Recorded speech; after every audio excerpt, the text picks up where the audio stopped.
Absolutely. So if you're in a good sleep rhythm or sleep hygiene, then your body naturally wakes you up at the same time.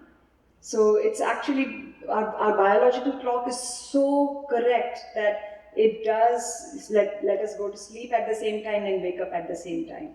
So it's all about being in that rhythm. If you're keeping that rhythm, you don't need alarm clock unless you're planning to wake up earlier than usual wake up time.